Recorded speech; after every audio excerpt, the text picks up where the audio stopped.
Seja bem-vindo ao terceiro episódio do Furundu Cast. Hoje a gente está com a Yasmin Mali, ela é empreendedora, investigadora de hábitos, alta performance e mentora de empreendedoras prósperas. Seja bem-vinda, Yasmin.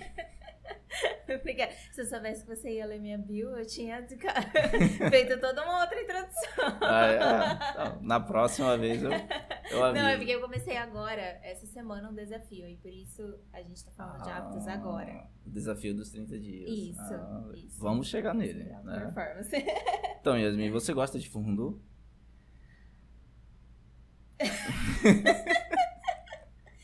Gosto, adoro, amo. Não, pode falar a verdade.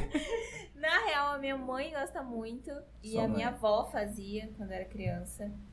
E aí eu ficava meio, por que não chocolate, gente? Por que não? Você prefere goiabada, chocolate? Leite condensado, pudim. Minha avó fez um pudim incrível também. Eu ficava entre pudim e furundu, por que não um pudim, vó?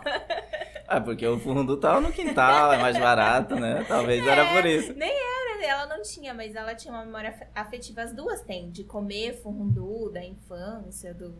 Então é tradicional. Pra elas é, e aí de vez em quando batia essa vibe dela do furundu. Mas você come, mas não é fã, ou nem come? Pudim. Melhor, tá bom. Pudim, vou lembrar de... Então, como você... né, tem o histórico do furundu mesmo não comendo. Você é daqui de Cuiabá?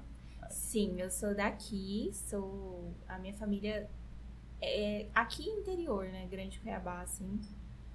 Mas todo mundo é daqui, a família do meu marido é daqui e o meu filho nasceu no CPA. Nasceu no CPA. Então eu sou cuiabana mesmo. Todas as gerações, olha só. O que você faz hoje? Hoje eu trabalho com mentoria e curso para mulheres que empreendem. Você faz isso há quanto tempo? Eu comecei no começo do ano porque eu consegui um projeto pela Lei Aldir Blanc, que a gente fez um processo de curso e mentoria mesmo. Curso, mentoria e consultoria. Foram 3 etapas com empreendedoras da cultura de Cuiabá. E aí foram mais de 60 mulheres inscritas no curso, aí foram 30 na mentoria e a gente fazia um processo de seleção para passar a consultoria com 5 empreendedoras. Não foi só eu que dei as consultorias, a gente contou com a Adria de Aguiar também, e a Keila Laís e mais a Emily Lowen. Então foi uma consultoria global em aspectos de marketing, formalização. Eu falo mais sobre gestão e criação de esteira de produtos, delimitação de proposta, mais nesse sentido, assim. Isso foi uma ideia que você já tinha ou através da lei você teve essa ideia? Era uma ideia que eu já tinha, a gente já teve, eu e a Keila, a gente já teve um projeto de educação em áreas globais, assim, para pessoas negras. Era totalmente gratuito e a gente fez um ciclo de 8 palestras com um grupo de jovens negros. Então a gente já tinha um trabalho meio que voltado para isso, só que eu sou artista há 7 anos, tatuadora há quase 5 anos, então eu não estava nesse campo da profissionalização ainda, de trabalhar com formação de outras empreendedoras. Aí no final do ano passado, como eu não consegui tatuar na pandemia, porque não dá pra você mandar uma tatuagem pelo iFood, correio, né? Assim, não dá, ainda não dá. Eu tive que parar de trabalhar e aí eu comecei a estudar bastante, né? Acho que muitas pessoas passaram por esse processo de se acostumar, se adaptar ao mundo digital. Eu era meio uma jovem senhora, com certas dificuldades com cursos online, coisas assim, e aí eu acabei vencendo essa barreira na pandemia, fiz bastante cursos e decidi formalizar nessa área. Acabou que o projeto, eu ia começar a trabalhar com consultoria, mentoria no final desse ano, e o projeto acelerou o processo, porque eu consegui uma verba para fazer esse projeto de maneira gratuita para elas, mas recebendo um valor, né? E aí, a partir daí, a gente continuou estruturando. Me conta um pouco como é que foi que você se descobriu como artista e como que você se descobriu empreendedora. duas coisas. Vai lá, primeiro artista, vamos lá. Eu sempre tive contato com algum tipo de arte mais de forma...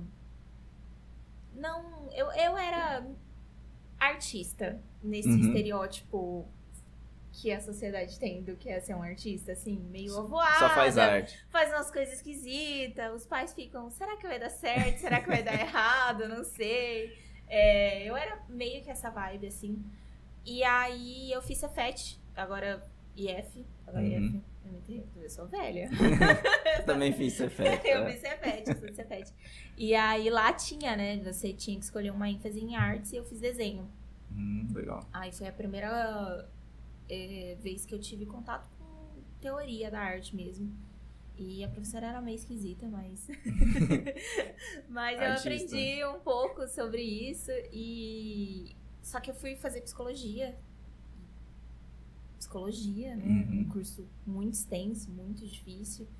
Foram 5 anos e meio na faculdade, porque eu peguei a primeira grande greve. Já de cara, né? Peguei aquela greve bem grande do governo Dilma. E fiquei nessa coisa de estudar muito, né? A gente tem que ler muito na faculdade. Acabei me afastando da prática artística. Voltei quando eu terminei minha pós. Eu tenho uma pós em psicologia clínica. Olha só. E aí, assim que eu terminei, está meio avulso o pós-faculdade. Falei, o que eu queria fazer? Eu acho que teve esse momento do que eu queria fazer, que eu nunca tive tempo de fazer. Você parou pra pensar nisso. E acabei voltando a desenhar 6 anos depois de sair da escola técnica. De sair do Cefet. Aí comecei a desenhar, eu tinha uma amiga que falou, cara, isso é muito legal, por que você não vende? E aí eu lembro que eu comecei a desenhar porque eu queria decorar o meu quarto. Aí ela falou, isso é muito legal, dá pra vender. E ela me apresentou pra Creuza Medeiros, que é uma empreendedora incrível da cultura de Cuiabá, assim. E a Creuza começou automaticamente a vender. Então, eu comecei a desenhar uns 3 meses, 2 meses depois. A Creuza já estava vendendo os meus quadros e a gente teve uma parceria por quase 3 anos, eu acho, assim. De participar das feirinhas, de estar sempre numa parceria com ela, na loja que ela tinha, né? De venda de artesanatos e objetos de decoração. Então, isso se une à sua segunda pergunta, porque eu já comecei a ser artista empreendendo. Porque essa minha amiga falou, dá pra vender. E aí eu tive um intensivão, assim, de muito tempo com a Creuza, porque ela tem uma visão sobre a arte muito empreendedora. E eu acho que isso é muito legal. Então ela te mentorou? Sim, completamente. Porque quando eu comecei, eu vendia desenho por tipo R$10, R$5. E aí ela começou a falar, olha, você precisa subir um pouco mais o preço, isso vai até valorizar mais o seu trabalho. Aí ela começou a me pedir algumas coisas específicas dos objetos de arte, porque você fazer arte por expressão é uma coisa, você fazer arte para vender é outra. É uma coisa que está a serviço da sua expressão, mas que também tem que ter uma conexão com o cliente. Você tem que pensar no cliente, você tem que ter essa visão de que aquilo não vai só ficar na parede do seu quarto. Aquilo vai entrar na vida de outra pessoa e na casa de outra pessoa. Então tem que significar algo para essa outra pessoa. E ela me ensinou muito sobre isso de um jeito que eu acho que artistas podem pensar que é muito mercadológico. De, você tem que pensar nisso como um produto. Mas não é... A gente tem que entender que o nosso trabalho, quando a gente está se propondo a vender, né? Eu me propus a vender e foi completamente de livre-arbítrio. Então, eu tinha que pensar em o que era comercializável, o que fazia sentido, como eu poderia trabalhar melhor. Eu lembro que eu fiz... Logo no primeiro ano que eu comecei a desenhar, eu me inspirei num artista australiano, se eu não me engano, que fazia animais com vida. Ele tem um desenho muito... fazendo coisas do cotidiano, assim. Ele tem um desenho muito famoso que é uma girafa com uma bola de mascar, assim, uma bola de chiclete, bem grande. Ele é muito famoso e ele tem uns passarinhos bailarinas. Eu acho que ele é muito famoso. E aí eu comecei a fazer passarinhos bailarinas. E eu juro pra você, eu acho que eu devo ter feito uns 500 desse passarinho. Chegou um momento que eu tava, gente, pelo amor de Deus. Tinha demanda, então. Gostei de outra coisa. Tem outra coisa que vocês querem, assim. Eu vendi muito, assim. E ela sempre me trouxe essa visão. Foi por causa dela que eu comecei a trabalhar em parceria com a Casa das Molduras, que é uma empresa magnífica. Nós somos parceiros até hoje. Você pegar minha ficha na Casa das Molduras, assim, é quilométrica. E porque ela foi me ensinando a importância de você trabalhar com bons parceiros, de você entregar um produto de qualidade, o quanto que isso impacta no seu trabalho. Então, ela foi a pessoa que me ensinou a empreender na arte. Só que, em paralelo, eu não parei de trabalhar com a psicologia. E a área que mais dá oportunidade dentro da psicologia é a área organizacional, que não é uma área que as pessoas estão muito acostumadas a visualizar quando elas imaginam um psicólogo, né? Quando você fala psicólogo... Eu acabei de tentar imaginar isso e não consegui, né? Eu falo, psicólogo, é um consultório, você vai fazer um atendimento clínico. E apesar de ter formação nessa área, eu nunca abri um consultório, eu nunca atendi nessa área. Mas se tem muito emprego na área da psicologia organizacional, então os empregos formais que eu tive foram nessa área de psicologia organizacional. E dentro disso, eu comecei a trabalhar eu tive um emprego de consultoria empresarial, realmente. Que a gente prestava consultoria para empreendedores do estado e fazia formações também. Formações de coaching, no passado obscuro, que ninguém sabe, mas eu trabalhei com isso. Agora. Tá vendo? Eu trabalhei com isso por um tempo, e isso junto com essa vivência com a Creuza. Então, eu fui aprendendo aspectos de gestão da arte com ela, e aí dentro desse trabalho eu aprendi muito sobre gestão de empresas de fato, né? Depois disso, eu dei aula para a faculdade em administração e psicologia, dentro dessa área organizacional e dentro da teoria que eu estudo, que aí é mais específico. Mas essas 3 grandes experiências acabaram moldando, e a partir da consultoria eu comecei a empreender. Foi quando a gente abriu o Bistrovita junto com a minha mãe, e aí foram desde lá empreendendo. Então é tudo isso. E muita coisa, né? Nossa, é tudo isso mesmo, né? E quando que foi que seus pais, né? Sua mãe, você acabou de falar que ela também empreende, né? Mas quando que seus pais pararam de olhar com aquele olhar assim, será que vai dar certo, como você disse daqui a pouco? Pais, vocês pararam? Ainda olham?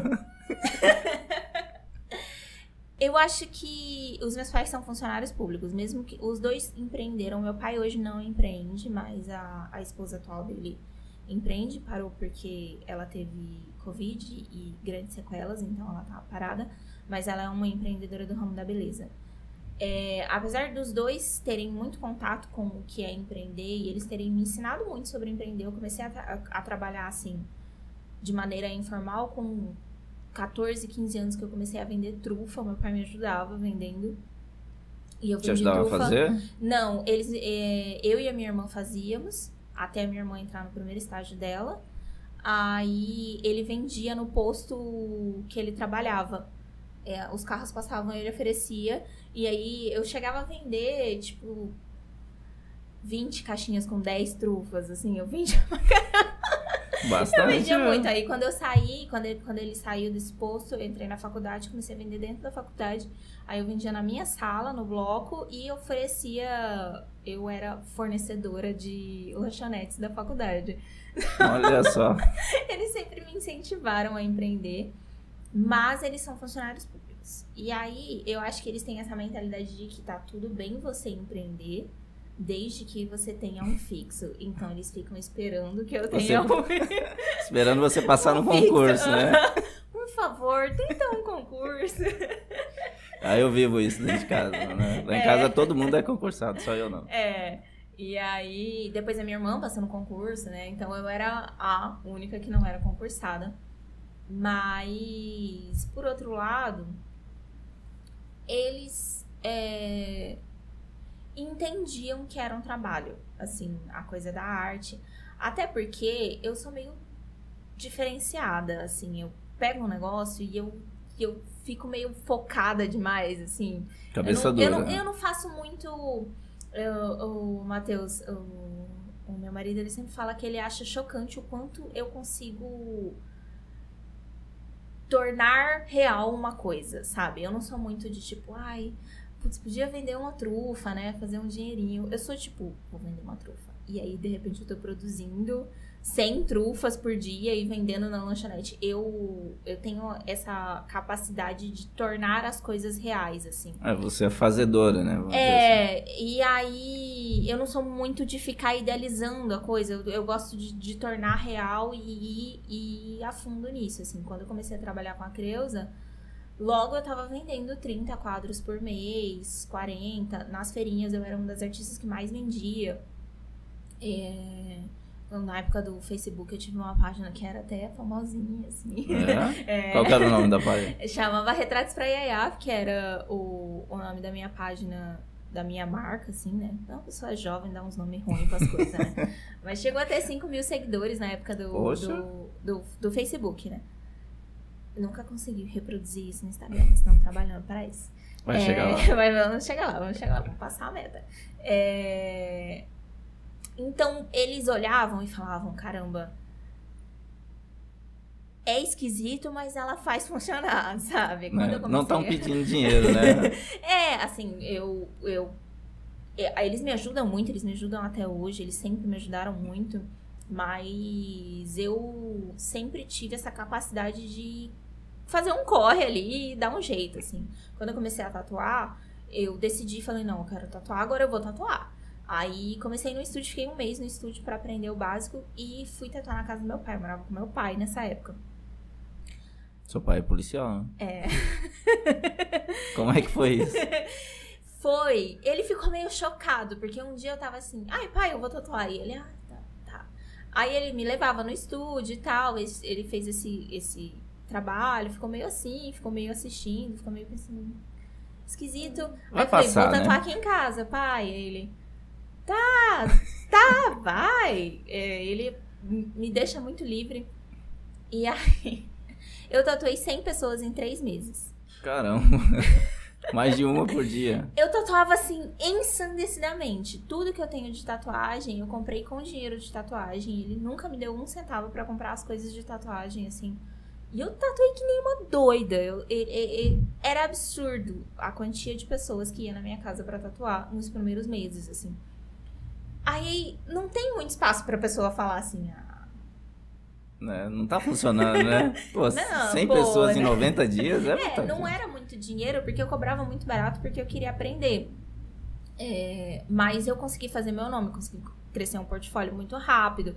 Na época também que eu comecei a tatuagem, 5 anos atrás, tinha muito menos mulheres tatuando em Cuiabá, é um cenário ainda muito masculino, então é um campo de trabalho que eu conseguia ter um diferencial muito fácil, só por eu ser mulher já era um grande diferencial, né? E aí a partir daí já tinha quase 4 anos como artista, então já tinha uma característica de desenho, ficou tudo mais fácil nesse aspecto e já era conhecida, né, como artista. Já tinha pessoas que me seguiam como artista, então foi uma transição que fazia sentido, assim. Foi bem mais fácil, mas nesses movimentos eles sempre falam, é esquisito o que ela faz, mas tá entrando, né? Vai. Me explica uma coisa que você não falou em relação a tatuar. Como é que foi essa migração? Quando que você decidiu tatuar? E por quê? Eu amo tatuagem. Eu fiz a minha primeira tatuagem na semana que eu fiz 18 anos, porque nenhum dos meus pais nunca iam me deixar fazer uma tatuagem antes dos 18. Não ia acontecer. Então eu fiz 18 anos, eu fiz a minha primeira tatuagem. E aí, de lá pra frente, eu sempre tatuo, sempre comecei a tatuar. Mas eu tive a oportunidade maravilhosa de tatuar com a Elisa Haddad, que é uma tatuadora incrível de Cuiabá. E eu já era artista, já desenhava. Comentei com ela, falei, eu gosto tanto de tatuar, eu gosto tanto de tatuagem. Às vezes eu penso em tatuar. E na época, assim, tinha 3 gatos pingados de mulher que tatuava. Assim, tinha mulheres que tatuavam, mas em um número infinitamente inferior. Aí a Elis falou pra mim, tenta. Sabe quando você só precisa de um empurrãozinho, né? Gata, por que não? Assim, mas na época eu tava dando aula na faculdade, eu trabalhava com recrutamento e seleção e ajudava, tava no bistrô, né? Tava na gestão do bistrô. Gestão e servir mesa, fazer o corre todo, né? Junto com a minha mãe. Então eu trabalhava muito, não tinha como. Aí eu tava ficando doida, né? Eu pedi pra sair do recrutamento e seleção. No dia que eu pedi pra sair, no dia seguinte eu fui demitida da faculdade. Nossa. Aí eu fiquei sem 2 empregos e falei, então agora eu tenho tempo. Tava sem tempo, arrumou tempo, olha aí. E aí o restaurante foi uma coisa que me fez muito feliz e que me trouxe a maior parte do networking que eu tenho hoje, as pessoas incríveis que eu conheci, mas era muito puxado, assim, é um trabalho muito difícil, assim, se trabalhar com comida são 4, 5 horas direto, em pé, correndo, sofrendo, as pessoas querendo te matar porque elas estão com fome. Então, depois de 4 anos, eu tava muito cansada, e falei, eu quero fazer alguma coisa que me traga felicidade, né? Uhum. E que seja um pouco menos exaustiva. Aí eu decidi tatuar, que são assim, 5 horas debruçada em cima da pessoa, fazendo uma tatuagem, que você força suas costas, você força seu braço, dá um ler gostoso. Mas assim, na minha cabeça ia dar certo. Era mais saudável, né? E deu certo por quanto tempo? Olha, eu acho que se não fosse a pandemia, eu teria demorado mais pra me afastar da tatuagem. É uma coisa que eu realmente gosto muito. Mas, quando eu fiquei grávida, ter filho muda muito a perspectiva das coisas, assim. E eu já não sou tão jovem. Não é tão jovem. Quantos anos você tem, Yasmin? Eu vou fazer 30. Então... Mas o corpo vai dando uma... Parece que essa conta não fechou.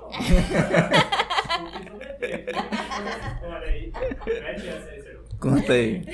Faz esse cálculo aí, Yasmin, porque não tá fechando essa conta. Quando eu comecei, eu vou ser muito honesta, assim, na época que eu comecei, eu tava ao mesmo tempo abrindo um café bar. Eu era muito jovem, eu saía todos os dias, eu bebia bastante. Uhum. Se eu dormisse 1h da manhã e tivesse que acordar às 6 horas do outro dia pra ir pra mercado, tava beleza, tava sussa, tava suave, uma delícia.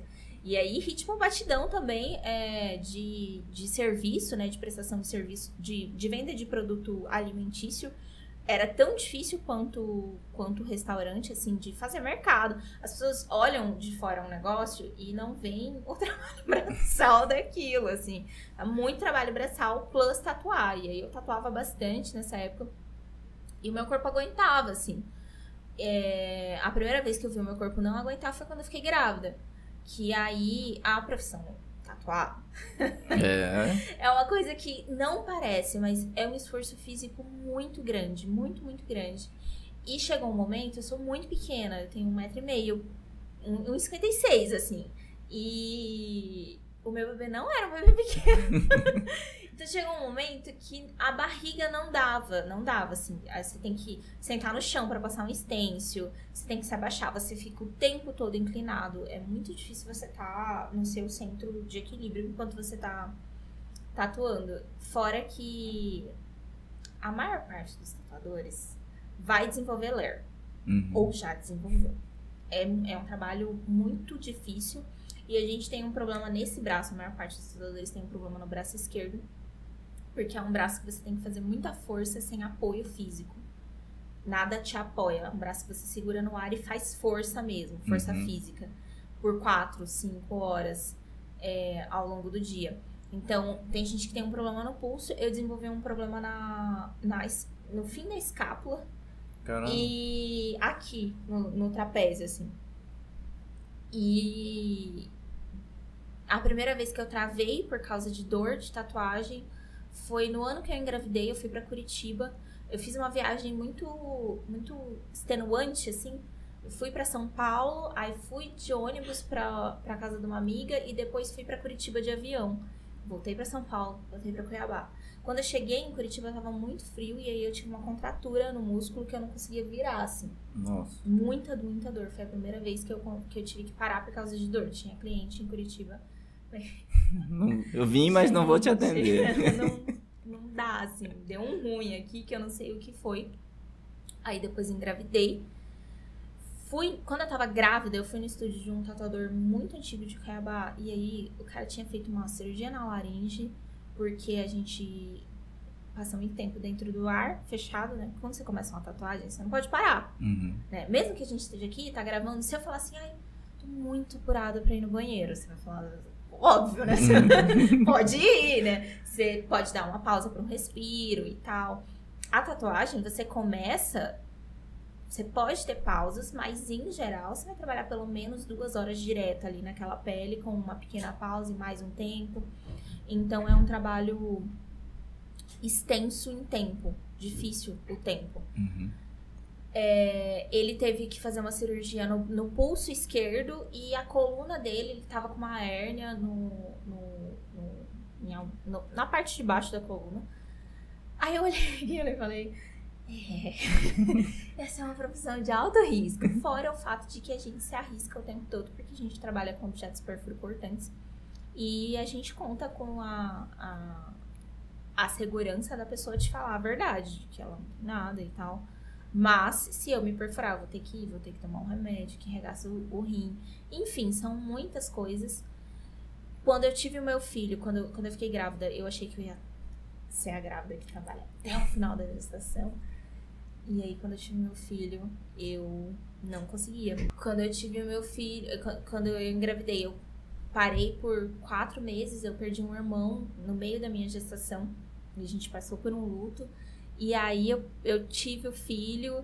E aí, por pério, doideira, eu parei de tatuar, assim, de fato, por 6 meses. A minha expectativa era que eu passasse 2, 3 meses sem tatuar. E quando eu voltei, eu não conseguia tatuar grandes trabalhos, porque meu filho amamentava. E aí, a coisa toda foi ficando um pouco insustentável. Fui levando, tentando retomar o ritmo. O que aconteceu? Pandemia. E aí, quando começou a pandemia, eu fiquei muito passada, assim, porque eu falei, caramba. E aí eu falei assim, não, gente, eu era otimista, não sei que tipo de pessoa que você foi na pandemia. Eu fui a otimista. Eu fui otimista. Até os 4 primeiros. Matheus. Até 4 meses eu fui otimista. Um mesinho, Matheus, vai dar tudo certo. E a gente tinha uma segurança financeira, assim, não somos milionários, mas a gente tinha uma reservinha e tal. Falei, não, vai dar certo, vai dar certo, gente, confia. O Matheus olhou pra mim e falou, gata, isso vai durar 2 anos, você tá doida? E eu falava, não, você é muito pessimista. Ele tinha assistido a live do Átila e você não. Né? Eu sei lá, ele tava tipo, certeza, 2 anos, amor, eu tenho certeza. E aí, quando deu 6 meses, assim, eu falei... preciso procurar outra coisa. E aí comecei a fazer investigações no sentido de retomar uma nova carreira, né? Como eu já fiz muita coisa na vida, eu falei, bom, opções ainda tem muita coisa pra desbravar, né? Vamos aí, vamos descobrir e tal. Mas o que realmente me direcionou nesse momento foi o projeto da lei. Todos os projetos, né, a gente aprovou. Somos um grupo, né? São 4 pessoas envolvidas diretamente em 6 projetos. Então, a gente viveu isso pelos primeiros 6 meses ainda. Estamos vivendo muita prestação de conta pra você. Prestação. Céu, não me pune, por favor. É só entregar as notas que eles não punem, não. Vai dar certo. Então, foi muito trabalho, mas aí eu tive que parar de tatuar. Porque eu pensei assim, falei, não, se passar 3 projetos... Não dá pra eu tatuar, não vai dar tempo pra eu tatuar, vou ter que parar de tatuar. Aí passou 1, aí eu falei, beleza, 1 vamos. Aí passou 2, aí passou 3, aí passou 4, aí passou 5. Aí eu falei... suspende, né? Não dá, gente, não dá. Assim, eu já tava avisando os meus clientes, olha, gente, fica atento. Teremos notícias. E aí essa transição aconteceu mais por causa dos projetos mesmo. Assim, abruptamente. Sim. E não tem previsão de voltar a tatuar? Eu tatuo assim, escondida. Ah, escondida. Ali. Os melhores clientes, né? Tem cliente, assim, que não dá muitos anos, muito tempo de relacionamento. O meu trabalho é muito voltado para mulheres. E aí, muitas mulheres falam, não me sinto segura para ir em outra pessoa. E por mais que eu conheça tatuadores incríveis em Cuiabá, as duas pessoas que eu mais admiro, são pessoas que eu amo, trabalham com tatuagens muito específicas. Isso tem uma questão, né, dentro da tatuagem. Cada tatuador tem seu estilo. E aí é difícil, né, você falar, não, tem essa daqui que é igualzinho ao meu trabalho. Não tem ninguém que faz um trabalho igual ao meu, não tem. Então, é difícil nesse aspecto dizer não para algumas pessoas. Não é uma porta que eu fechei, é uma porta que não tinha como abrir, tinha muita caixa deixar aberta, frente, né? Assim, tinha muita coisa pra fazer. Agora, semana passada que eu consegui... Não, mês passado eu consegui começar a voltar a tatuar amigos e tal. Mas muita correria, né? Projeto é difícil, é muita coisa pra fazer. Muitos aspectos pra serem vistos. Eu era a gestora de 3 projetos diretamente. Então, caramba, é muita coisa pra fazer, não tinha como mesmo.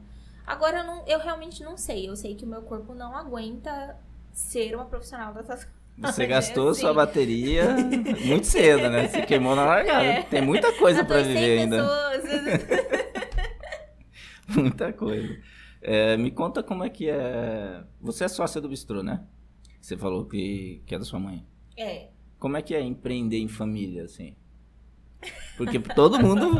Eu conheço muitas histórias que não dá certo, né? Eu acho que assim, ter sócio é... Eu tenho um amigo que eu adoro ele, é o Pedro, ele sempre fala, quando você começa uma sociedade, você tá acordando que você vai terminar essa relação num tribunal. Ah, é? Já começa assim? Já começa por aí, já parte desse pressuposto. Eu acho que trabalhar em conjunto com outras pessoas é desafiador.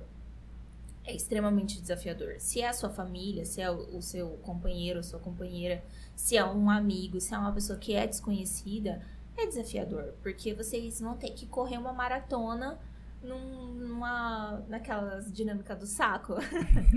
Ninguém tá indo na velocidade que quer, do jeito que quer, fazendo do jeito que quer as coisas. Então, sociedade é muito desafiador, empreender sozinho é muito desafiador. Você vai escolher que desafio você quer topar no momento. Na minha experiência, trabalhar com família é muito difícil. Porém, você conhece o caráter das pessoas. Porque tem até uma frase do Thiago Negro que eu gosto muito, que é: entre pessoas de caráter, um contrato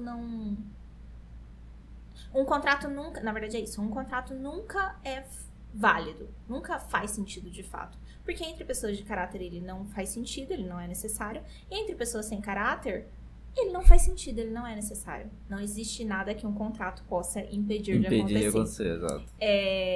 Então, empreender com família é difícil, mas você conhece o caráter das pessoas. Você sabe aquele tio que é meio sacana? Você fala. A gente sempre fala. Melhor não, né? Melhor escolher outro sócio. Eu acho que vocês sempre descobrem nuances, mas quanto mais tempo passa na minha vida, mais eu entendo que a gente sempre vai descobrir nuances novas dos nossos familiares, dos nossos amigos, dos nossos companheiros. Mas família você não dá tchau, né? Família tá ali e eu acho que isso tem um bônus e tem um ônus, né? O bônus é muito dificilmente você vai perder uma relação por causa de uma empresa. É mais fácil você deixar a empresa aí do que a relação com familiares. E o contrário, às vezes, não é verdadeiro dentro de outras sociedades, né? Quando não é a sua família. Você muito facilmente deixa a relação ir por causa de um negócio. Verdade. Então, fica aí. Tá, então qual dica você dá pra uma pessoa que abrir uma sociedade em família? Eu acho que para abrir uma sociedade para abrir um negócio, você tem que pensar muitos aspectos de gestão e ter muita maleabilidade e ter muito pouca expectativa. Porque, de fato, você não sabe quem as pessoas vão ser. Você pode conhecer a sua mãe, você pode conhecer a sua companheira, você pode conhecer o seu amigo. E aí, eles são essas pessoas nessas relações. Você não sabe como eles são gestando um negócio. Então, você precisa baixar bastante a sua expectativa e entender que... Isso eu sempre digo para as pessoas que eu mentoro, para as minhas alunas, é que nenhum CNPJ vale seu CPF. Não existe nenhuma empresa, não existe nem nada que você proponha no mundo que vale a sua saúde mental. Então, começou a custar demais... Tem que deixar aí, tá tudo bem, é só empresa, é só um prédio, é só uma ideia. Você ainda pode abrir 300 negócios, ter 300 novas ideias. Às vezes eu acho que isso mais atrapalha um empreendedor. Quando ele pensa, ai, mas é o meu bebezinho que eu criei, que eu amo tanto. E, mano, Trata o negócio como filho, né? Sabe, tá tudo bem, tu começou um negócio com uma pessoa e não tá dando certo, beijo, tchau, vai embora, esquece isso, vai pro próximo.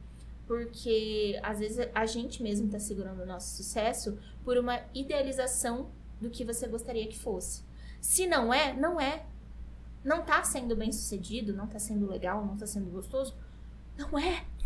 Apenas não é. Não vai magicamente se tornar. Não vai, você não vai acordar no dia seguinte e a fada madrinha desceu e te transformou na Cinderela e transformou o seu negócio numa coisa linda, gostosa, suave.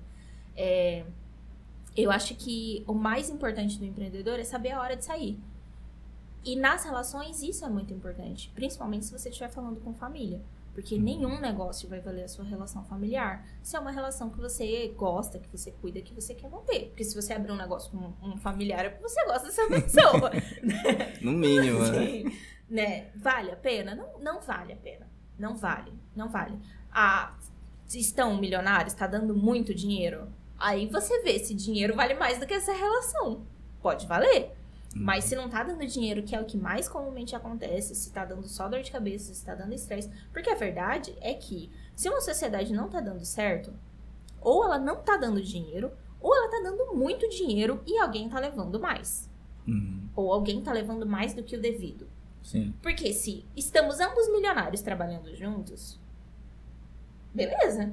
Não me falta nada, não me falta nada. Você pode ser um chato, você pode chegar um dia e falar, não aguento mais olhar pra cara dele. Mas eu abro a conta bancária e falo, eu aguento sim. Olha que eu aguento. Mais um dia eu aguento. Se não tá dando dinheiro... Agora, se eu percebo que você tá levando mais, ou se você acha que eu estou levando mais, vai começar a ter atrito aí. Se existe ganância nessa relação, vai começar a ter atrito. E a ganância é uma coisa que você não tem como controlar. Eu não sou uma pessoa gananciosa, mas se você é meu sócio e você se torna uma pessoa gananciosa quando você vê dinheiro, o que eu vou fazer? O que eu posso fazer em relação a isso? Não tem o que fazer. Você tem que dar tchau. A gente tem valores completamente diferentes em relação a ter muito dinheiro. Se não está dando dinheiro, aí é que o conflito pega mesmo. Porque tá faltando. Porque tá faltando pros dois. O que acontece quando a gente não tem dinheiro dentro de empresas e fora de empresas? A gente fica triste. A nossa energia é drenada. Porque o tempo todo você tá vendo coisas que você não consegue acessar. Esse que é o problema de não ter dinheiro. O tempo todo você tá vendo o que você poderia ou gostaria de ter e você não tem como ter. Então você tá o tempo todo exausto, você tá o tempo todo cansado. E a força de vontade que eu poderia gastar na nossa relação, melhorando a nossa relação como sócios, eu tô gastando tentando sobreviver. Então, dentro da nossa relação, eu não tenho mais força de vontade. É muito fácil eu ter força de vontade para lidar com as suas dificuldades e as minhas dificuldades de relação quando nós dois temos dinheiro. Sim. Porque a terapeuta tá paga, porque a gente sai daqui, a gente vai beber uma cervejinha, vai comer um japonês, tá tudo bem. Você vai chegar numa casa confortável. A nossa força de vontade tá guardada para aqui, pro momento em que ela é necessária. Quando você tá gastando essa força de vontade em outros lugares, é muito difícil equilibrar a relação. Então, esses são os dois problemas. E não tem como você fugir. Se não tem dinheiro, existe um problema na empresa. Você precisa dizer não para essa empresa. Não tem como. As pessoas precisam começar a dar prazo para as empresas dela. Sua empresa não deu lucro depois de um ano, sua empresa não deu lucro depois de 2 anos, fecha. O que eu mais vejo é empreendedora que tá ganhando menos do que gente que atende no Burger King. Caramba. Eu devia ter te ouvido alguns anos atrás. Tem uma aula e tanto aqui. Já que você falou que seu corpo não aguenta mais, tá velha, né? uma Então, jovem senhora. Uma jovem senhora. Então, conta um pouco da sua rede de apoio como jovem senhora. E da importância, é claro. Eu acho que, por mais que a maternidade tenha, graças a Deus, tirado muitas pessoas da minha vida, porque é um tsunami, assim. Eu tenho uma amiga que costuma brincar que só fica quem tem caráter. Porque pra você ser amiga de uma pessoa que é mãe, ou que acabou de ser mãe, essa pessoa não tem nada pra te dar. Essa pessoa não tem nada. Ela não Nem tem tempo nada. ela Ela tá tem. tentando sobreviver. Ela tá tentando não enlouquecer. Então ela não tem nada. Ela não vai te dar nada. Não tem como você ser uma pessoa abusadora, sugadora. Você não tem como se aproveitar de uma mãe, porque não tem do que se aproveitar. Então essas pessoas vão embora. Por mais que muita gente tenha ido embora da minha vida, eu ainda fiquei com muito boas pessoas. E, por outro lado, eu acho que ser mãe me conectou com uma rede de mulheres que são mães, porque eu acho que existe o feminismo negro, existe você se relacionar com pessoas negras e o fortalecimento como uma comunidade negra, mas ser mãe é diferente. Foi a única vez que eu percebi que Foi um momento em que eu estava muito cercada de pessoas que entendiam o que estava acontecendo e que se apoiavam. Eu tive a sorte de ter o meu filho antes da pandemia. Eu sinto muito por todas as mães que tiveram filhos dentro da pandemia, porque eu ia em rodas de conversa, eu fui em rodas de mães, fiz rodas de mães, fui coordenadora de rodas de mães quando meu filho nasceu. Então eu me cerquei muito de mães. E eu acho que isso é muito importante, assim. Eu acho que no Brasil a gente tem um começo de uma reunião de pessoas negras em torno de uma conversa. E eu já estive em grupos que se organizavam ao redor das questões raciais. Porém, dentro do que é racismo, existem muitas nuances. Existem muitas coisas que são variáveis. Se você é mulher, se você é homem, se você é LGBT, se você vive uma relação monogâmica ou não. Existem muitas nuances. E ser mãe, por mais que exista um recorte de classe dentro disso, é diferente de você ser uma mãe pobre do que você ter acesso a certas coisas, ainda é uma experiência mais universal, mais conectada. Então eu acho que é mais fácil você entender o que uma mãe tá falando, o que uma mãe tá sentindo, e o contrário é verdadeiro, você se sente mais entendida, mais compreendida. Então isso foi muito importante pra mim, e se alguém tá me ouvindo e tá grávida, procure mães, porque eu acho que você precisa de uma amiga mãe, você precisa de uma amiga que entende quando você liga de madrugada e fala, meu filho tá com febre, o que eu faço? Eu tô doida. Será que eu tô doida? Você precisa desses contatos, e eu tive isso. Sou muito grata, principalmente a Tuane Godoy, acho que você conhece. Ela foi, assim, a pessoa mais incrível das mães. Ela me ajudou, me apoiou, me falou, vai pro banheiro chorar, amiga, tá tudo bem, você tá doida, não leva a criança pro hospital, tá tudo bem, dá esse remédio, vai dar tudo certo. Essas coisas são importantes, mas os amigos que ficam são amigos que estão ali por você, não tá ali por status. Eu já tive grandes negócios, pequenos negócios, eu já ganhei muito dinheiro, já estive sem ganhar nada, e você sente que algumas relações se mantêm apenas pelo status, apenas pelo que elas ganham estando com você. Quando você é mãe, isso acabou. Então é muito legal você ver que pessoas gostam de você porque elas gostam de você, porque elas não estão ganhando nada, tá tudo bem, vai dar tudo certo, e elas vão te ajudar ali.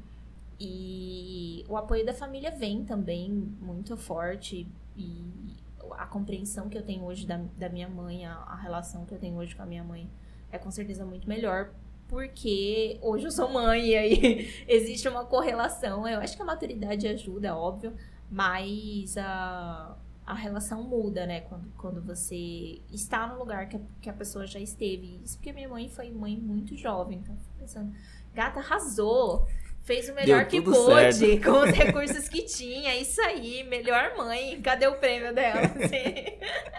Então, isso foi muito legal na maternidade. Quem te inspira, assim? Quem te inspirou ou continua te inspirando até hoje? Ai, como mulher, como empreendedora? Caramba! Ai, como empreendedora, tem algumas pessoas, eu vou vou citar 3. Aquelas... algumas pessoas. Tem... A Ignalda Cortez é uma pessoa que pouca gente conhece no Brasil, mas, assim... Não sei, né? Acho que pouca gente conhece, mas ela trabalha com publicidade para influenciadores negros e micro-influenciadores. Ela tem uma agência de publicidade. O trabalho dela eu acho incrível, assim. Ela foi uma das primeiras a levantar essa bandeira e a começar a discutir o poder da micro-influência. E hoje, quem trabalha com a internet sabe o quanto isso é a nova onda. E ela estava falando sobre isso 4, 5 anos atrás. O trabalho dela é incrível, incrível. Eu gosto muito do trabalho dela. Tem a Adriana Preta, que é uma grande inspiração, assim, como empreendedora. Ela é a idealizadora da Feira Preta, que é a maior feira de pessoas negras da América Latina. O trabalho dela é absurdo, absurdo. Foram 15 edições, eu acho. Caramba. E aí ela fez eu não sei se foi 1 ou 2 online, né, na pandemia. E ela tem um trabalho com o Santander, se eu não me engano, de fomento de ações para empreendedoras negras. Ela tem um edital que eles circulam com ações para a formação de empreendedoras negras e fomento de negócios de mulheres negras. Então o trabalho dela é assim. Ela tem um livro que chama Pretas Potências, que até inspirou o projeto que eu e a Keila fizemos de podcast, que vai chamar Pretas Potências. Eu sou apaixonada no trabalho dela. E a Monique Evely, que eu acho que aí mais gente conhece, que é uma grande empreendedora da área da publicidade. O trabalho dela é incrível. Ela tem a Sharp, que é uma das maiores agências do Brasil. E hoje ela tem a Inventivos também, que é uma agência que é uma escola de mentoria e curso online para empreendedores negros. O trabalho dela é impecável, assim. 3 mulheres incríveis, olha só. Me conta sobre sua bio. Você disse que é investigadora de hábitos. Como é que você investiga um hábito? Eu tô nessa vibe de investigar como se cria um hábito. E como se desenvolve uma melhor performance, assim. Porque eu comecei na internet no ano passado falando sobre marca pessoal, que é um assunto que me interessa muito. E aí me voltei pra gestão, que é um assunto que eu tenho muita experiência.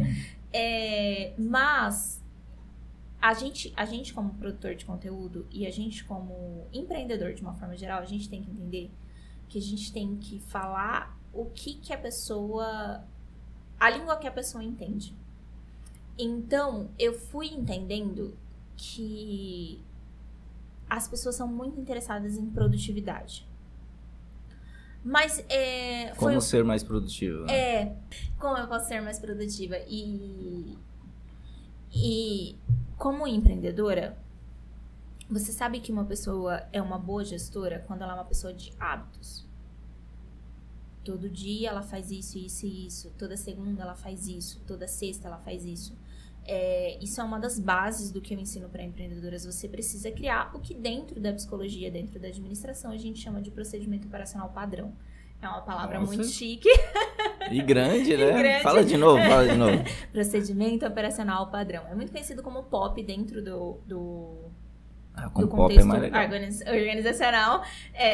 E quando a gente entra numa empresa, por exemplo, que está começando um processo de gestão mais formal, uma das primeiras coisas que a gente faz é um POP. É um procedimento operacional padrão. Porque se você fosse trabalhar, por exemplo, para Nestlé, uma grande empresa, assim, bem grande, você ia chegar e você ia ser analista do não sei o que júnior, beleza. Você ia receber um manual de trabalho daquela empresa e do seu cargo. Então, grandes empresas, elas já têm isso como cultura da empresa. Você precisa entender qual é o seu papel dentro da empresa, de maneira detalhada, e qual é o papel da empresa dentro da sociedade. Essas duas coisas precisam ser muito claras dentro de uma empresa.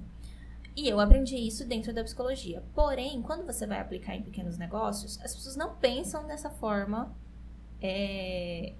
tão minuciosa assim, sabe? Ó, isso aqui vale muito dinheiro. Olha aí. Salvem esse vídeo.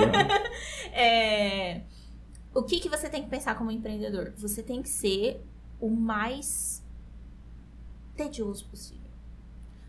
A sua vida tem que ser a mais previsível possível. E eu acho que um grande problema de empreendedores é que a gente gosta da adrenalina. A gente gosta de sentir o nervoso, ai meu Deus, que legal isso que eu tô fazendo. Conseguir. Isso, mas gestão é tédio. Gestão é extremamente tedioso. E uma das coisas que eu aprendi sobre desenvolvimento de hábitos saudáveis é que você só consegue desenvolver um hábito quando você vence o tédio. Quando você entende que o tédio faz parte disso. Porque, vamos supor que você começa a fazer, sei lá, fala alguma coisa que você queria muito fazer, assim. 1 milhão de seguidores. É verdade, tipo, vamos lá. Academia, isso, uma coisa assim. Crossfit. Crossfit. Crossfit é uma adrenalina imensa, né? Muito. E o primeiro dia tá nervoso, porque você não conhece as pessoas, porque você não sabe o que você vai fazer e tal. E aí, talvez o primeiro mês você se mantesse nessa energia, assim, mais ativa, mais, ai meu Deus, né? O que eu vou fazer hoje e tal. Depois de 3 meses, depois de 6 meses, você já conhece todo mundo, você já conhece a rotina. E aí você tem que acordar do mesmo jeito, colocar sua roupa pra ir no CrossFit do mesmo jeito, pegar um Uber, entrar no carro, ou ir a pé, de bicicleta, de ônibus, chegar no lugar, fazer, voltar. Uhum. Você já se acostumou. Isso é um tédio. É um tédio. Por que as pessoas desistem de hábitos assim? Porque você fica entediado, perdeu. Não tem mais o tesão, não tem mais aquele nervosismo. Você já sabe como é que vai ser. Aí você pensa, hoje, só hoje eu não vou. Só hoje. Só hoje. Ai, hoje tenho não sei o que. Hoje minha namorada me chamou pra fazer isso. Hoje choveu. Cuiabá, quando chove, acabou. Ah, não tem nada. A cidade para, né? Acabou. Então, a gente vai ficando entediado com a coisa e vai perdendo a vontade de fazer.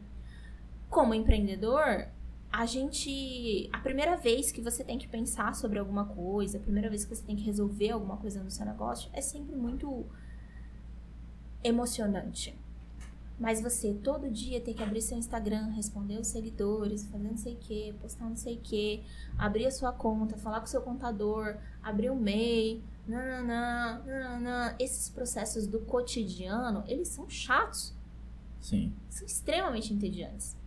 Mas é isso que realmente, de fato, te leva a ter sucesso. Você precisa vencer o tédio. E você precisa desenvolver isso de maneira metódica.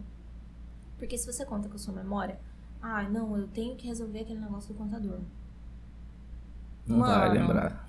Você tá cagando pro contador. A verdade é que você tá cagando. Você quer que ele te ligue. Ai, sei lá, se vira. Você não tem como brotar, assim, com as informações que eu preciso, tudo que eu preciso.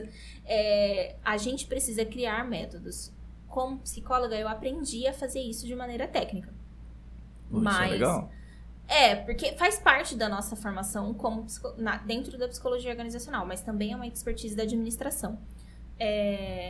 Hoje, eu acho que pessoas que são formadas em RH, essas formações técnicas também aprendem um pouco sobre isso. Mas a maior parte das pessoas empreende de maneira intuitiva. E elas acham que só a intuição vai te levar ao sucesso. E às vezes leva, mas não é um sucesso duradouro. Não é um sucesso duradouro. E aí você vê pessoas que ganharam muito dinheiro e quebram. Ou se endividam imensamente. Pega uma dívida de 100 mil, 300 mil, 1 milhão. Porque você teve muito sucesso. E isso é uma lógica. Quanto mais sucesso você tem sem gestão, maior é a possibilidade de você desenvolver um passivo muito grande. Porque se você tem uma empresa que gera lucros milionários, ela tem débitos milionários. Com certeza. Que terrível. E como é que a gente cria? A pior coisa que pode acontecer pra pessoa é ela ter sucesso. Nossa, que horrível isso. Mas como é que a gente vai criar um hábito melhor? Eu ainda estou investigando. Não, mas psicologicamente, você falou que aprendeu isso na psicologia. Isso das questões específicas de gestão, de como desenvolver uma boa gestão. Esses aspectos de gestão eu aprendi dentro da psicologia, principalmente no meu trabalho como consultora empresarial. Mas sobre hábito, primeiro, a sua motivação tem que ser clara, objetiva, e você tem que entrar em contato com ela todos os dias. De maneira visual ou auditiva ou tátil. Você tem que se lembrar do porquê. Porque quando você começar o CrossFit, esse objetivo ele tá muito claro na sua mente. Sim. Mas, depois de um tempo, o objetivo se perde, você não lembra mais, você não tá mais tão em contato com aquele desejo, com aquela vontade, com aquele propósito. Então, quando você quer desenvolver um hábito, precisa estar muito claro o porquê e você precisa deixar isso muito visível para si mesmo, assim, de maneira realmente gritante. Sabe aquelas pessoas que colocam uma nota de $100 no teto para você olhar todo dia, uma coisa escrita, murais de sonhos, essas coisas assim, elas funcionam porque elas te lembram do propósito mesmo, porque todos os dias você volta ao ponto inicial. Isso é muito importante, porque é assim que você vence o tédio. Não pode ser um lembrete no celular? Não, só tô perguntando. Não, pode ser, a sua técnica pode variar. Comigo não funcionou, tá? Vai. Mas, por outro lado, você precisa... Eu acho que você precisa de um ponto de ignição muito forte, assim. Então, é muito comum que pessoas, quando perdem um emprego, terminam um relacionamento, começam um relacionamento, elas têm uma grande mudança de hábitos. Porque é uma mudança de paradigma muito profunda, rápida e isso altera bastante a carga que ela coloca nas coisas. Isso muda bastante a mentalidade dela mesmo. E esses momentos, eles podem ser provocados, mas é mais difícil. Muito provavelmente você vai pro CrossFit quando alguma coisa muito grande acontecer e você olhar e falar, não, agora deu. Agora eu consigo pagar. Agora eu consigo pagar, eu vou. É algo grande, pô. É muito caro, mas tudo bem. Eu vou conseguir. É o meu objetivo. Uma coisa sobre hábito, assim, que... né, eu não investigo hábito. Mas eu já percebi em algumas pessoas, em mim também, é que você precisa, em alguns casos, né, você precisa mudar o meio, né? Você precisa sair do meio onde você tá, pra você ter uma mudança drástica, né? Uma mudança drástica de um hábito grande, né? Esse é um ponto de grande ignição de um hábito. Quando você muda drasticamente o meio, você tem mais chance de desenvolver um hábito. Exato. Positivo, né? Que a gente espera. Sempre, às vezes nem sempre, mas também, assim, né? Mas é uma percepção muito rápida, né? Quando você vê que a pessoa, tipo... Às vezes o fato dela mudar de bairro, mudar de escola, mudar de universidade, mudar de namorado...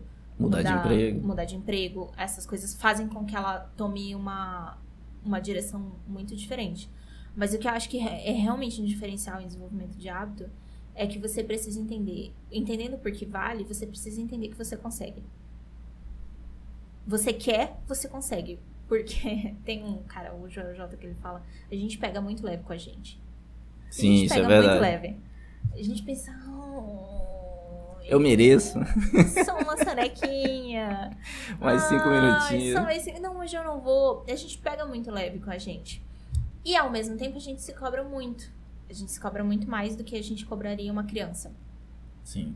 Quando você tá aprendendo a fazer uma coisa nova, se você, vamos supor, você quer aprender a falar russo. Você vai ficar assim, caramba, eu sou muito burra, eu não consigo, olha que coisa difícil.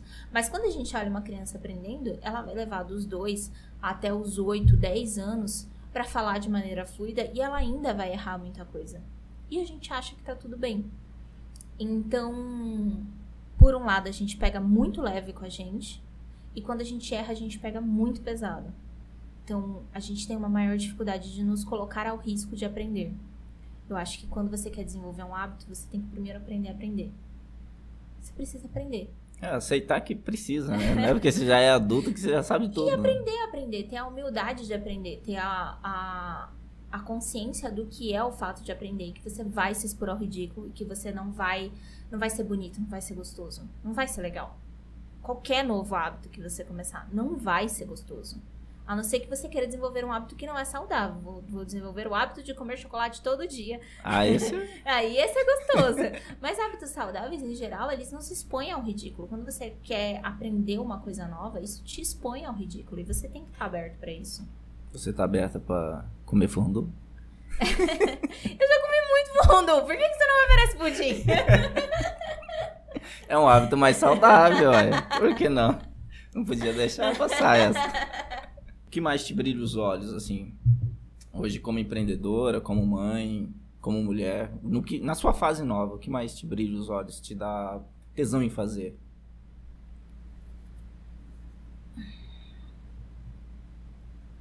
Eu vou falar uma coisa que é meio polêmica, mas aí eu vou justificar. Então, se você que vai ouvir, calma. Prosperidade. Prosperidade. Eu acho que a busca pela prosperidade é uma das coisas que mais me tem dado força. E isso tem um motivo. Eu fiz um curso no ano passado com a Catiúcia Ribeiro sobre filosofia africana, em que ela fala sobre as bases da filosofia africana, o quanto de história a gente perdeu, o quanto de base a gente perdeu. E uma das bases da filosofia africana são os princípios de Maat. E dentro disso existem muitas coisas. Princípios de? Maat. O que é os princípios de Maat? São 54 princípios, se eu não me engano. Mas eram os princípios que regiam a vivência em comunidade na região de Kemet, que hoje é conhecida como Egito. E esses princípios, eles têm a ver com você honrar a sua comunidade, você buscar a prosperidade para você, porque através da sua prosperidade você prospera a sua comunidade. Que a verdadeira prosperidade, ela só é compartilhada. Você só é próspero quando você compartilha isso com as outras pessoas. Se você está vivendo uma riqueza financeira e ela não é compartilhada, isso não é prosperidade. Que você tem que buscar o que é belo, que você tem que ser belo, você tem que estar em um lugar belo, você tem que buscar a beleza na sua vida, porque isso honra os seus ancestrais. Esse tipo de princípio, ele entra na nossa sociedade ocidental de um jeito muito deturpado, porque a gente está acostumado com a colonização branca, masculina e a deteriorização do belo. A gente está acostumado com a destruição do outro como uma forma de enriquecer.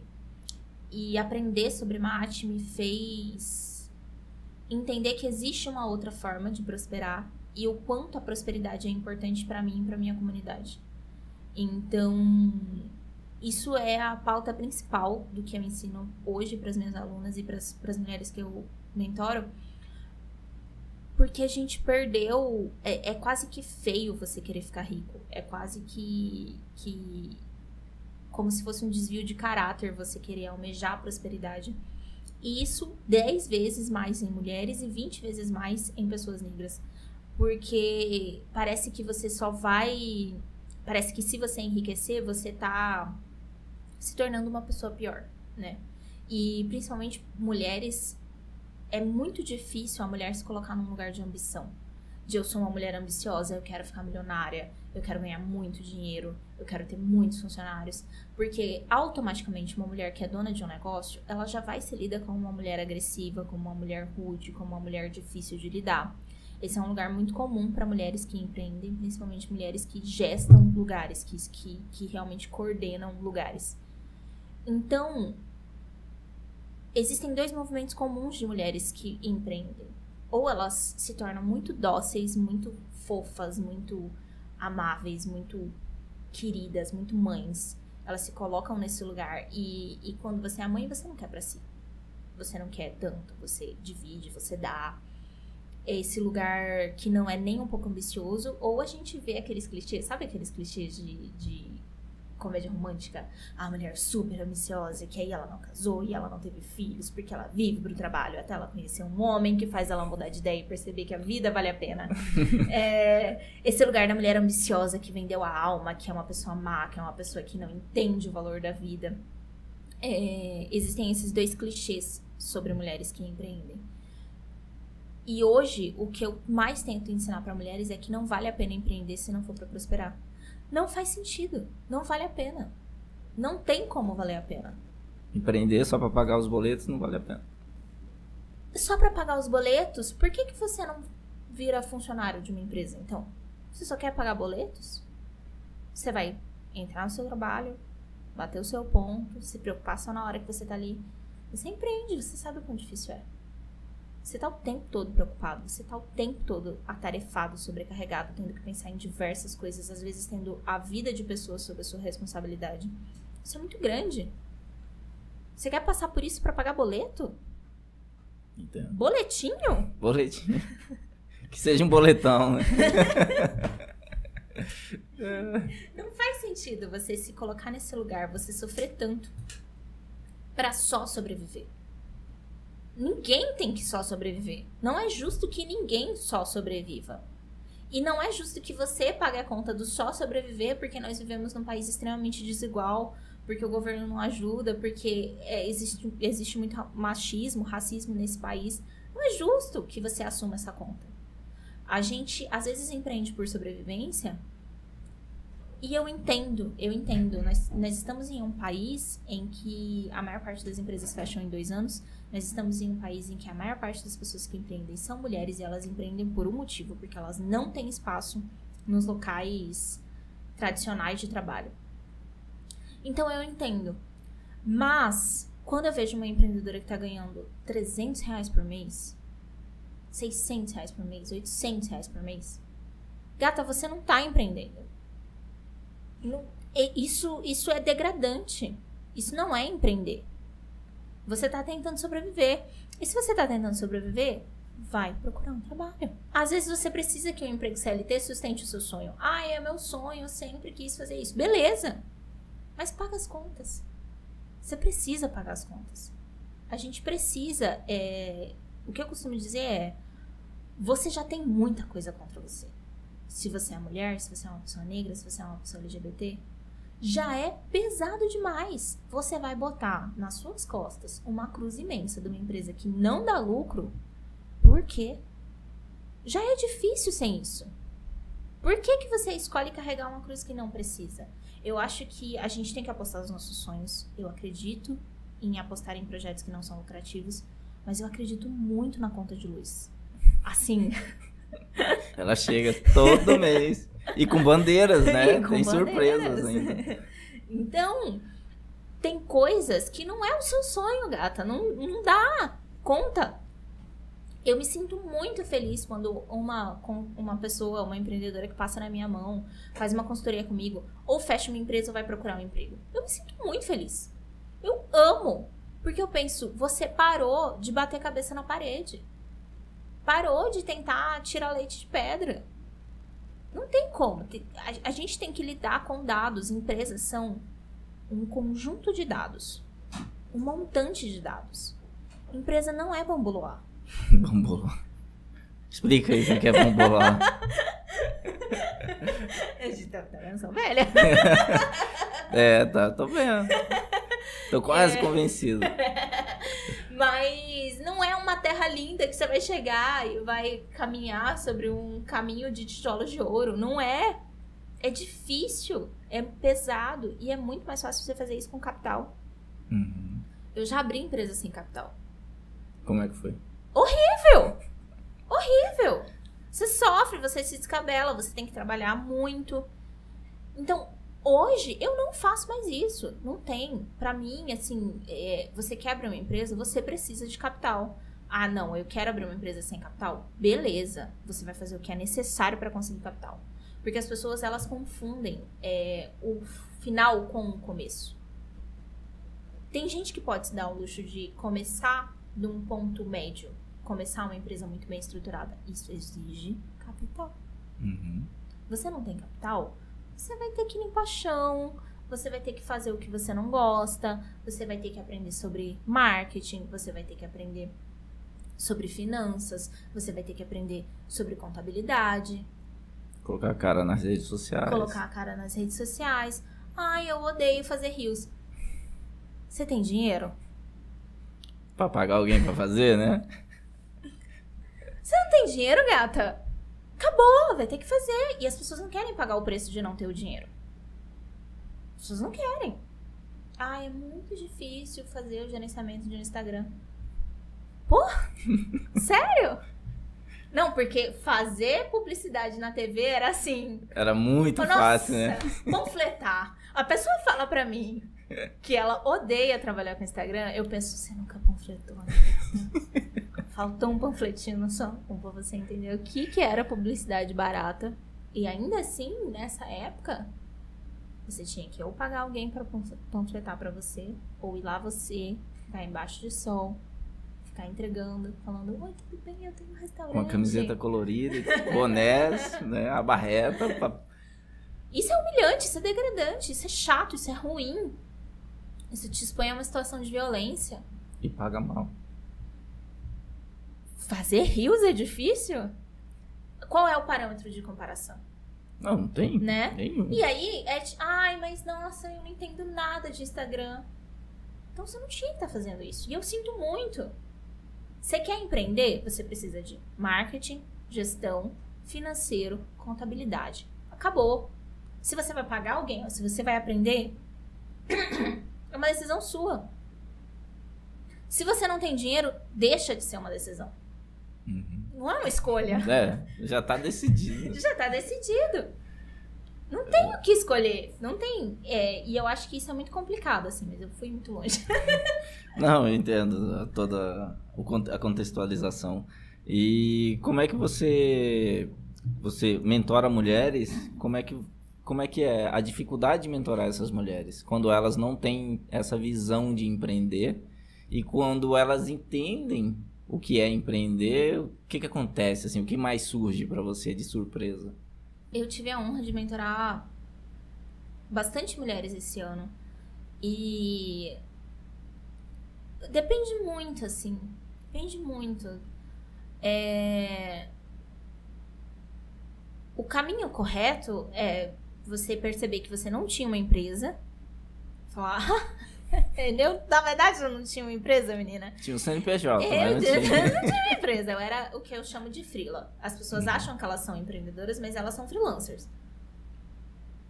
E quando você é freelancer, você não precisa se preocupar com marketing, você não precisa se preocupar com formalização, contrato, atendimento, feedback, nada.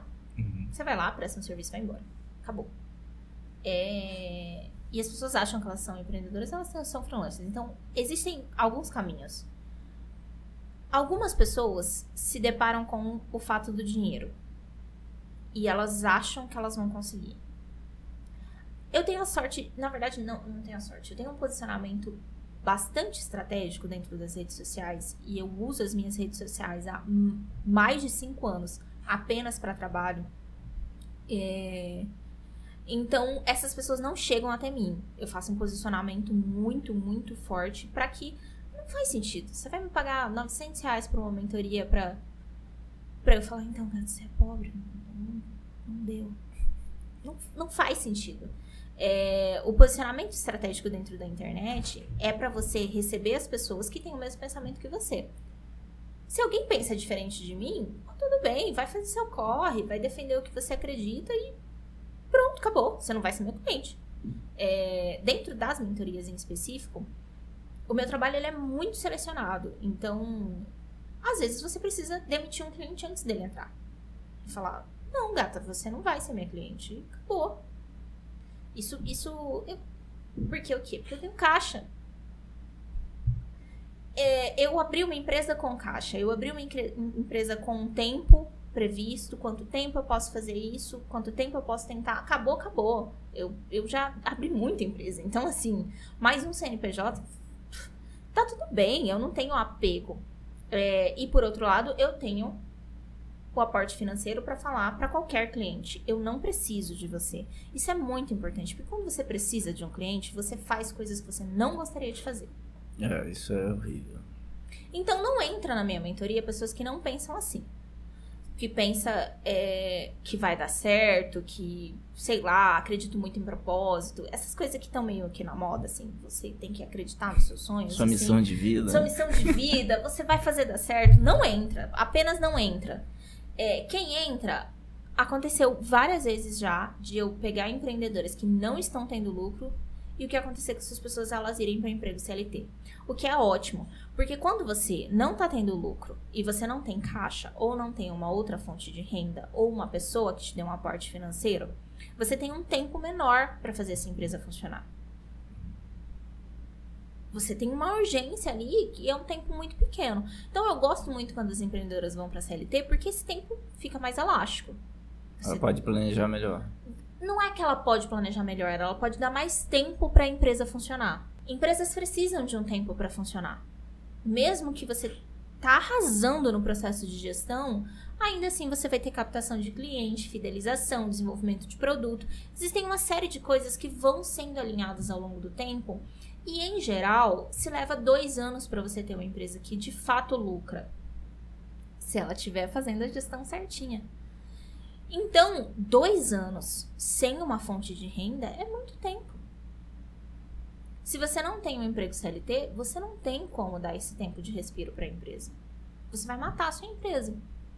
Você vai começar a fazer coisas que você não quer, aceitar clientes que você não gosta, se perder ao longo do caminho, né? Então, acontece muito de algumas irem para CLT, o que eu acho maravilhoso, eu adoro, eu me sinto muito feliz quando eu vejo uma empreendedora que não estava lucrando indo para CLT, porque eu sei que a empresa dela vai ter mais chance de dar certo agora. E por outro lado, existem empreendedoras que conseguem fazer a coisa acontecer, mas essas empreendedoras têm um diferencial de já ter caixa ou ter um aporte financeiro de outra fonte. Um pai, um marido, uma companheira, alguma coisa nesse sentido, que ajuda a pessoa a manter aquela empresa por um tempo até ela dar lucro, ou ela tá lucrando, ou ela tem esse aporte. E aí ela consegue ter, porque o quê? Lá no começo, a força de vontade dela não tá sendo exaurida em outras partes. Ela consegue usar a força de vontade dela naquele aspecto. E eu gosto muito de quando as minhas empreendedoras, as empreendedoras que passaram pela minha mão vão para a CLT, porque elas vão conscientes.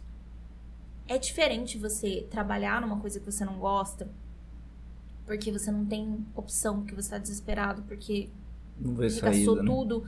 Você vai desesperado. Quando ela passou pelo processo de mentoria, ela fala, beleza, eu preciso de uma outra fonte de renda. Ela vai bem, ela vai saudável, ela vai feliz. Ela trabalha melhor, ela rende melhor, ela vê as coisas de um outro jeito. Ela não se sente sufocada, ela sabe que aquilo é um caminho, isso é muito importante. Então, dentro da mentoria tem esses 2 caminhos e aí tem a galera que nem entra. Muito legal isso. A galera que nem entra. Se você é a galera que nem entra, muda o jeito de pensar aí. Senão você não vai ter a Yasmin como mentora. Não, ou não, né? Não necessariamente. Eu não acho que todo mundo tem que pensar igual. Mas pra você me dar dinheiro, você tem que pensar a mesma coisa que eu. No não mínimo, faz sentido. Isso é verdade. Senão eu vou sofrer e você vai sofrer também. Yasmin, pra gente encerrar, já tem nome no seu podcast? Tem então, arroba? Ainda não? Ah. Não, porque se tiver, como o programa não é ao vivo, né? Já lançaria com arroba. Se eu descobrir o nome, eu te mando. Aí a gente coloca até aí. Agora, provavelmente vai ser Como Ter Uma Vida Interessante. Como ter uma vida interessante. Interessante, né? Então, gente, esse foi o 3º episódio. Não, antes de eu encerrar, fala como te achar nas redes sociais, pra quem estiver assistindo ou ouvindo. Meu nome é Yasmin Mali, arroba é Yasmin Mali. Tem um underline no final, porque eu ainda não sou verificada, ainda não tenho. Em breve. Mas em breve. E por enquanto é por lá. A gente vai começar o canal, o podcast, mas tudo isso ainda tá no processo. Embrionário, Tenho que fazer umas prestações de conta ainda. Boa sorte. Que dá trabalho. Nossa, já passei por isso. Esse foi mais um episódio do Fundo Cast. Espero que você tenha gostado. Aprendido a mexer o doce aí, né, no seu empreendimento com as dicas da Yasmin. Criar hábitos novos, por que não? Né? E siga a gente nas redes sociais, no YouTube. Siga, compartilhe e até a próxima.